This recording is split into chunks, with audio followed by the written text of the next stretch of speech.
So the question is, will you listen now? Because what happened last Thursday is that $400 million went into the market and the market cap went up by $42 billion. This is a 1 to 100 bull market multiple. And again, when I have been speaking about the bull market multiple, pretty much the first person to start doing so, I've been looking at Bank of America's research. I'm not looking at my research. I'm not trying to come out here and put up my spreadsheets to show you my modeling, this, that, and the other. No. I'm looking at Bank of America's research, and they said 118 to 1 in the peak of the bull market. And right now we're seeing 100 to 1, and we're not even in a bull market yet, right? You know, we're in a bull market, but we're not in like that aggressive bull market. So this multiplier only gets stronger from here. $400 million went in. The market price of Bitcoin went up by about $2,000 a coin.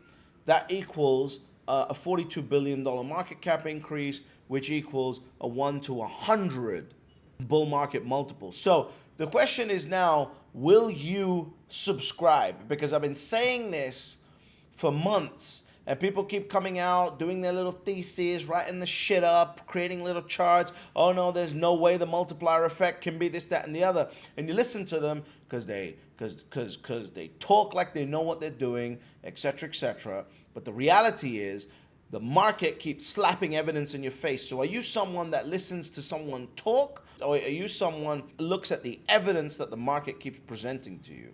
For me, one of the things I had to learn how to do was that all of the noise, and by the way, including my opinion, right? All of the noise had to fade away into the background. I had to look at what the market is showing me. It is always better to look at the evidence that the market is presenting, not the people that are talking. If the market shows you evidence of something that goes against what I've said, the market is right, not me, right? The market is right. Where did the idea of a bull market multiple came from? I don't think anyone was saying it before I started saying it. People were talking about price multiples because it's in the market. But the idea of a bull market multiple came from Bank of America releasing a piece of research in the height of the last bull market. And basically what they said that in their research, that they feel that a $1 into Bitcoin was moving the price by $118 to the upside. Right now, of course, this doesn't account for certain things on the short side of the market, etc., etc. But this is extremely important and impressive. To put it into perspective, they also said that it would take 20 times that amount of money to move the market cap of gold by 1%. Right? This is unbelievable. We never experienced anything like this at all. This is why you wake up sometimes and the price of Bitcoin has jumped $1,500 or $1,000, etc., etc., because it's only taking a small amount of capital to move the overall market cap. Now, can you imagine people in like 10 years' time, like, hey, when they're studying the amount of, the bull market multiplier effect of Bitcoin, and your kids are looking at you going, hey, Mom, Dad, like, why didn't you get into Bitcoin when it was the fastest growing asset in human history? And you're like, oh, because I believed this guy on the internet who said that Bitcoin was nothing. And then I saw this thing about the bull market multiplier. But another guy who wrote out a thesis on the internet said that it doesn't work, so I didn't listen and then buy Bitcoin. And what the market is showing you is that British Hodl is right, and the bull market multiple is 100 to 1, and I think it actually goes up. So will you subscribe now, finally?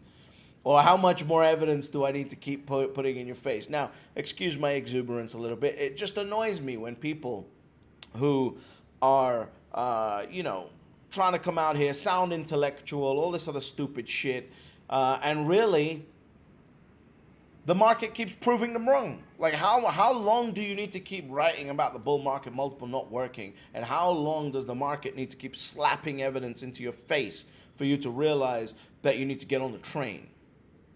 That's been my perspective. Now, forget all of that. The most important thing here is that the market seems to be loading $120 to $150 million a day average worth of net inflows for Bitcoin just through the ETF.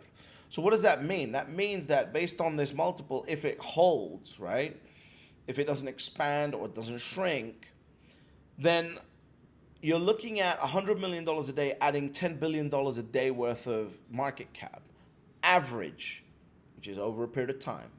Okay, that translates to about a $500 a day appreciation for Bitcoin, average over a period of time, which translates to about a $30,000 gain between today and the halving, which would put us at all-time highs, right? New all-time highs. So $30,000 of gains if this $100 million a day worth of purchasing comes in, and the multiplier stays where it is. Remember, the multiplier is based on the net inflows, right? Net inflows is very, very important. Then there's these people who want to come out with the idea that the multiplier is not fixed.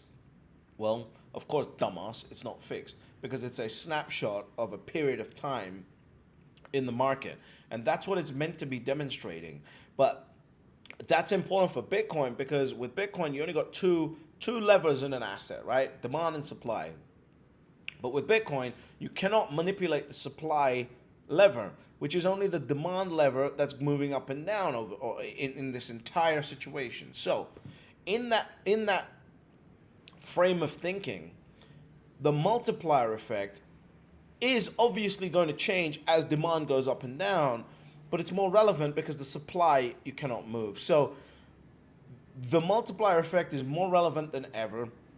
I believe it's only going to expand. But most importantly here, I want you to pay attention to the people who are just talking versus the evidence in the market. The key things to remember here is that the bull market multiple is intact. It is as high as I've been saying it is. It is as high as Bank of America has been saying it is. And you need to decide whether you're going to get on board and get some of this action or not, because it's moving regardless of you at this point. And there's great analysis going on the amount of inflows coming into Bitcoin through these ETFs, and that is moving in this right direction. $400 million in a day net inflows is no joke, right? And these ETFs are chewing up 2,000 Bitcoin a day, Bitcoin per trading session at this point, average, right? An average is very important. You can't look at a daily thing. It's got to be average over a period of time, and the more time that goes by, the more accurate those averages get. So most importantly here, you need to understand the bull market multiplier is working. It's still intact. The market keeps proving it to you. The question is, how long are you going to take to get to your 1 Bitcoin? Because you need to get to that 1 Bitcoin in order to stay relevant. But ultimately, there are always only, despite the bull market multiplier, despite me being right all the time when it comes to the bull market multiplier, despite the market showing us that I'm right, there are always only 3 rules to Bitcoin. Step number 1, you buy Bitcoin. Step number 2, shut the fuck up. And step number 3, you get fabulously wealthy.